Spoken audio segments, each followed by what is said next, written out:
Hi guys. A few days ago, Steve of DGSR commentary fame and I got together to talk about our long-term feelings about the Clubsport Wheel V2.5. With the recent announcements of the CSLDD, we wanted to see if a device of this caliber was worth it over the 6 months that I've been using it and the 3 months that Steve has been using his. So let's think back to before we purchased our Clubsport Wheels 2.5. Do we think the large sums of money involved are really worth it? What do you think, Steve?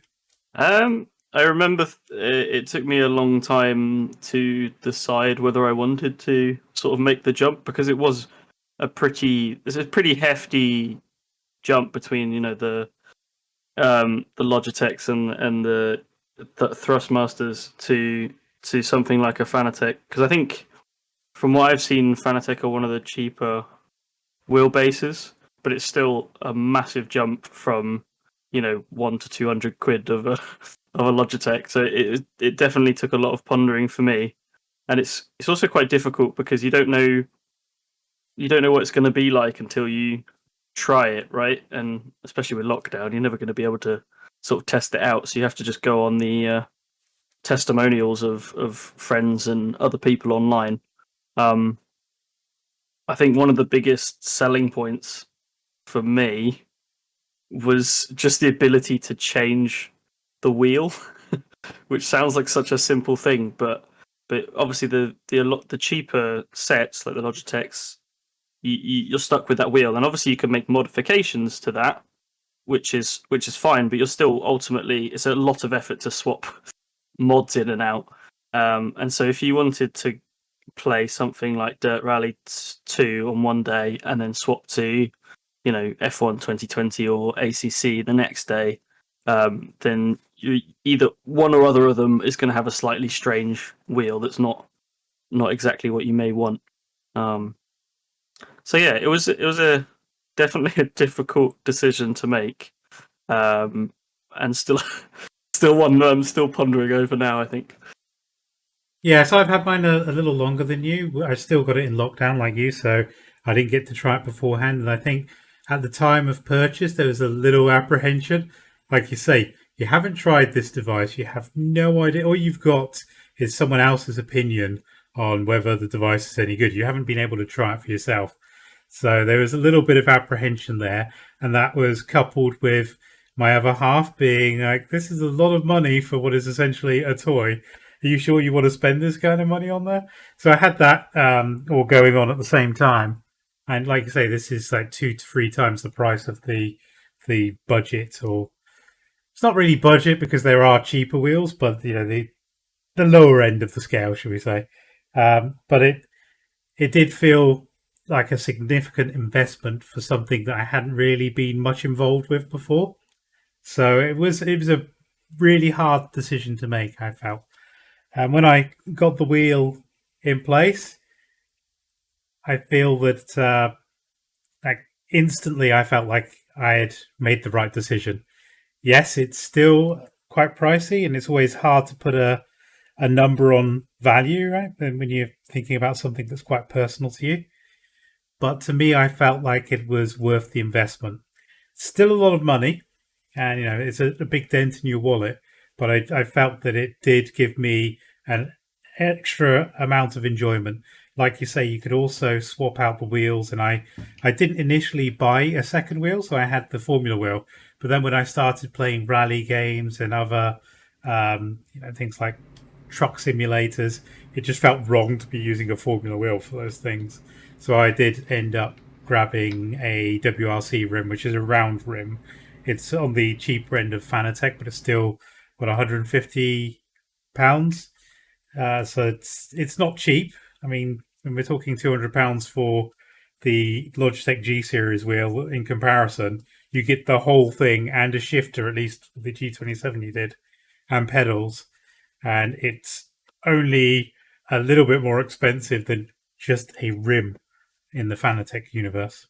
Yeah, I mean, I remember one of the things that made me take the jump was the fact that I think I found that Fanatec did do some sort of payment system. I can't remember the company that they do it through. And I don't know whether you remember this, but I was gonna set it up, and then it just straight up didn't work. And then Yes, I was yeah, like, well, I've got this far, I might as well just go for it. And then also one thing that I didn't initially realize, which if I had realized, maybe I wouldn't have gone for it, is obviously that we're in post Brexit now, and I think at the time, I don't know whether they have now, but at the time, Fanatec had no real solution for UK buyers, so you just had to sort of lump it with the, what was it, 25% of um, VAT you got to pay on top of it when it arrived, which was not nice. um, yeah. so that's definitely something that you should definitely take into consideration. I mean, obviously, if you're not in the UK, if you're in Europe, it's probably okay.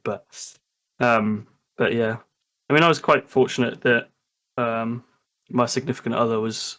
We tend to discuss large, expensive purchases, and I go, "Is it okay?" And if I've normally worked out that I can afford it by the time I'm asking her, so she's normally pretty supportive, as long as I can afford it, and obviously I'm going to use it, um, which I have done. Yeah, I tend to use my wife as a sanity check. Am I being stupid here? Am I, taking things too far? Yeah, I'm definitely the same. Just like, is this just ridiculous, or is this okay? And yeah, So, moving on to like your first impressions then on the wheel when you set it up, got it all out, unboxed. How did you feel on your first test run? so I mean, the first thing that I immediately noticed was the force feedback difference, which I think I mentioned to you at the time. Like, I think I did a few laps of Spa or something, because that's a track that I know quite well.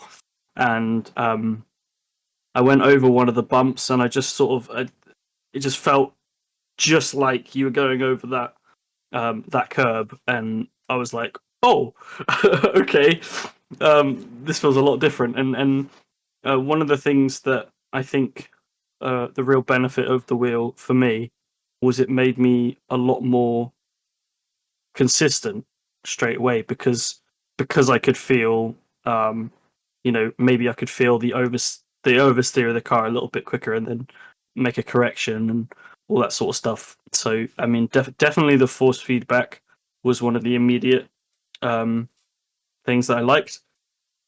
Um, I guess another thing, which is again a bit of a silly thing, but the number of buttons you get on a Fanatec wheel compared to the Logitech. I mean, I think I think I got the two wheels. Like, I got the same rally wheel as you had, and then I also have the McLaren GT3 wheel.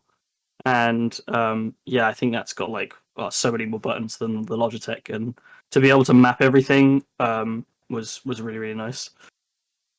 And Yeah, I agree. Yeah. you feel a little bit more immersive immediately, right? Yes, yeah. Flicking a switch to turn the ignition on and stuff like this. Yeah, it's quite cool. Yeah, when you switch everything to manual and you've got it all bound to your wheel, it just feels that that little bit more immersive. You say it's a silly thing, but it adds value, doesn't it? That's what we're all talking about here. That something that makes you feel like you're more in the action. Yeah, for sure. Yeah, and I think the same. With mine, when I got it out and I pretty much threw away the G27, chucked it in a cupboard. But it was just instant. You felt that detail of the feedback. It wasn't necessarily the strength of it. It is pretty strong when in comparison. I think it's like four times the torque that the G27, G29 have. But it was just the detail of the feedback. Like you said, you go over a rumble strip. It felt like you were going over that rumble strip. You have a bump in the road, you could feel it. And yeah, there are probably better wheels out there, but at this level, that just was phenomenal to me. It was just going from something that felt like a toy to something that felt a lot more like a car. Yeah, for sure. I mean, it's worth noting that, I mean, even though the G series is a lot less in terms of power, it's still got a lot of power in it. You know, I think I once tried uh, booting up Truck Simulator with the G920, and anyone who's ever tried to set up Euro Truck Simulator, if you don't get the force feedback right, it's gonna rip your wrists off because it could just like I think I had the mod installed on my wheel and it like literally some of the screws were coming loose because it was shaking so much. And yeah, so it is worth saying, it has the G series definitely have power, but yeah, like you say, the detail is what makes the difference for sure. Yeah, obviously, if you set the Clubsport wheel up to full torque, it's going to probably hurt your wrists pretty badly. Yeah, for sure. Yeah, so that's all good. I found the experience to be a little humbling, really. That I went from the G27 where I was falling off the track every 5 minutes to this wheel where suddenly I can actually catch slides and I can catch the car when it's going off track, and it just felt I still make mistakes and I still have horrible spins and crash and whatever, but it's a lot less frequent now, and I feel like I'm a lot more in control. I don't know if you also feel that, Steve. Yeah, that's definitely true for me as well. Like I wouldn't. It's difficult to know how much faster I am. I think I probably am faster than I was with the G series. It's difficult to gauge, right? Because I've probably grown anyway, in just with time and practice. But um, definitely more consistent for sure. Um, Nowhere, just not having anywhere near the same amount of spins or crashes that I was having. And that's definitely down to being able to feel what's happening more. Um, yeah. Yeah, I agree that once you get that confidence to push harder, then you do push harder, and that's where the speed is. It's just really whilst you're getting up to speed, you're building up that confidence. You're being more consistent. You can do each lap about the same time. Then you start feeling like you can push a little bit more here and there. It just comes. It doesn't actually feel like you're any faster, but you look at the timesheets and you're getting progressively quicker. Yeah, I think once I remember I came, I don't know where it was, but I came through a corner and I had a huge snap of oversteer, but I managed to correct it, and bizarrely I was like so much faster on that lap anyway. So it's like just being able to keep it on the track just gave me a huge like boost of confidence, and then yeah. Um Yeah, it's not confidence building when you fall off the track a lot, is it? no. So, how long have you had your club sport wheel now? Oh, what was it, like February, March time? So It's probably got to about be 3 4 months, three, something like 4 months, that. and I've had mine 6 to 7 months now. So Yeah. I feel that owning the device has provided me for that period of time that value for money. I'm not sure if I was still on the G27 whether I would have kept going or not. It's almost like a self fulfilling prophecy that I found it to have value for money because it's led to me continuing sim racing. But if I didn't have it, I wouldn't be doing the sim racing and spending that money. So yeah, There's definitely an enjoyment factor in there, right? Like we were saying, it's not fun to spin off the track regularly. Have there's an enjoyment in um, feeling like you're better, even, and um, and feeling a little bit more immersive as well. It makes it that bit more enjoyable. exactly. You've got that close racing, and if you can keep it on the track, then you can race closely with other cars, and that's at least that's where I find the enjoyment. Where you have these close battles with other people, and at the end of it, you're all happy because it doesn't really matter where you come in the race. You've just had these close battles.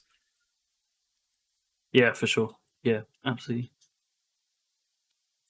So, with all this aside, what would you say What would you say characterizes the strongest selling point for the Clubsport wheel?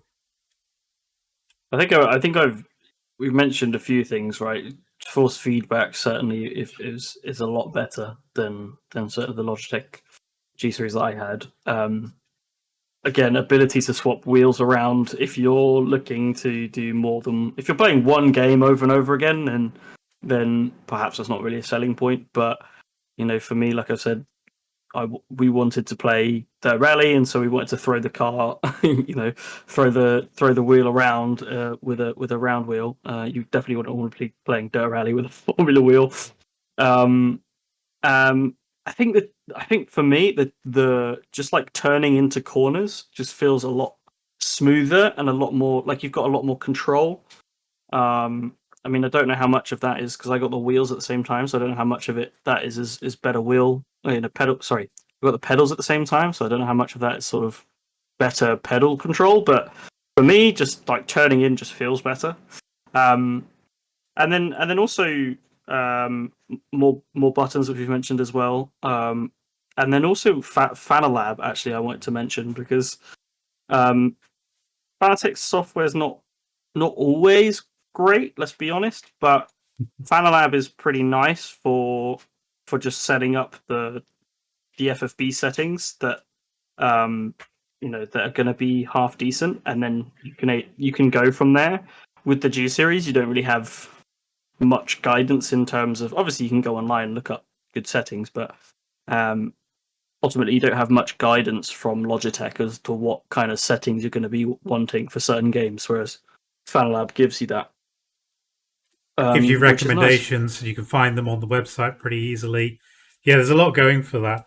I think Yeah. the customization. I don't know if your wheels. I don't think they have the LEDs, flag LEDs, do they? Um, I do have a little LED screen, yeah. But you don't have the coloured lights, do you, for blue Oh no, flags? no, no. Yeah. So for me, for the Formula wheel, that's a kind of a bit of added extra. I'm in VR, so it doesn't really affect me now. But when I was using a flat screen, it was quite nice to be able to see this bright blue flash or bright, yellow flash to show that something's happened, and then you can kind of see those details. You have to pay a little bit more attention to the game when you don't have that, but it's not a game changer or anything. I don't think. I think it's just the package as a whole is a good package, right? Yeah, and actually you reminded me, even though I don't have the flag LEDs, you do both the wheels I have. You have a little tiny screen, and that allows you to change force feedback settings on the fly. So if things are feeling a bit rough during a race, or maybe you want to feel a little bit more, then you can change it on the fly. Also, for most games, it will tell you what speed you're doing, what gears you're in, that sort of thing, which can be very useful. Especially, I found it very useful in Dirt Rally because sometimes I used to forget what gear I was in, couldn't quite work it out. So, be able to look down just on the top of the wheel was helpful. Um, Absolutely. Yeah, I and, agree and with also that. actually, and also actually with the rally wheel, that LED also serves as that I can't remember what you call it. I'm not huge into my rally, but that thing that shows you where the top of the wheel is, and so um, you know where what you're doing and where the wheel should be. Like they have in a proper rally car. They've got that yellow strip at the top of the wheel, so it sort of doubles as that, which you don't get with the Logitech. At least not. I mean, I suppose you could just tape it if you really wanted to, but yeah, Yeah, I think some versions of the Logitech wheel do come with that, but not all of them. So yeah, right. I think it's not necessarily unique to Fanatec that. But yeah, I agree with you that that screen and being able to make those settings changes on the fly is really really good, because if you're tinkering around, this is tends to be what I do, is that I will go into a game that I've not played before with basically vanilla settings, and then just start tinkering with it. I usually Google it to see if anyone's done that, put those settings in as a baseline, and then just fine tune it to how I like. But you can't do that with things like the Logitech software. You end up having to alt tab out, making the adjustment, alt tab back into the game. And some games don't like that. And if you're in VR, that is a royal pain in the backside. I could lift the visor up a little bit and look at the screen, but not having to then also alt tab out of the game. It's just that extra inconvenience. Yeah, and actually, one thing that has just come back to me, which is quite an obvious thing, really, and that's just build quality. To be honest, the Fanatec stuff for me just it felt a little bit more solid. Like the gear shifts and the paddles for the gears and just stuff like that. Just the buttons in general just feel a little bit more substantial than some of the Logitech stuff. Yeah, I'd agree. You definitely feel that the wheels and the wheelbase they have a bit more build quality, better build quality. They feel like they're something that's going to last, not something that's going to last a year or two and then fall apart. Yeah, and that's especially true with, or at least I modded my Logitech wheel, and although the mod was great, the way the buttons for the sort of bottom triggers were designed, it was just a bit flimsy and not very nice. um, yeah, Yeah, it's still good that you could do that, and I think the modding community for these other wheels is great. Let's be honest; it's good that someone's out there to provide better solutions for people. But if you can get that out of the box, like we can in the Fanatec universe, or in some cases the Frostmaster series, then that it just makes your life easier. You get straight into a game, start playing, and not have to worry about all that faff. I think that's where I really enjoy the quick swap, the quick release system for the wheels that you can just pull off um, the Formula wheel, chuck on the rally wheel. It's like 5 seconds to do, and you can go straight into a rally game. yeah. I'm yet to buy the auto, the quick release systems yet. I haven't quite built myself up to do it because I'd want to get two in a row, and then I'm just like, again, I'm ignoring about whether it's worth it or not, which probably is, to be fair. But I yeah, heard that it changes the WRC wheel a little bit, just makes it a little stiffer, but it doesn't make a huge difference. So, where to next? Would you move on from this? Do you think? I think personally, not for a long time. For me, one factor for me is space, honestly, and so although I suppose it wouldn't make much of a difference because I think the wheelbase we've got is probably fairly big as wheelbase bases go. But um, yeah, I it was difficult for me to make the jump up to this level, and it's again another quite a big jump to go up to something like a direct drive wheelbase. And yeah, it's one of the things I have been looking at, if anything, is like some of the nice F1 wheels that Fanatec do. Obviously, because I'm an F1 fan. Um, but again, availability and cost is still a big factor for me. And to be honest, I'm fairly content with where I am, if I'm honest. I think if I was to spend any money on my setup, it would quite honestly be on something like a proper stand and a chair and all that sort of stuff, which is unfortunately space. I'm limited on space for that, but that's definitely where I think I would put my money into. But yeah, I mean, if I had all the money in the world, I'd definitely probably look at something like upgrade to the. It's called a direct drive. Direct drive, is that right? Um, and either look at the Fanatec one or maybe even I think the SimCube one or SimiCube one is a popular one as well. So maybe even to look into that. But yeah, there's nothing really driving me to look at those if I'm honest. Maybe if they went down, into a reasonable deal, might pick one up. But yeah, So you haven't seen the CSL DD yet? I think I have actually. I had a little look at it. I think that's a hard sell for someone that has a CSW because it's the Yeah, same torque.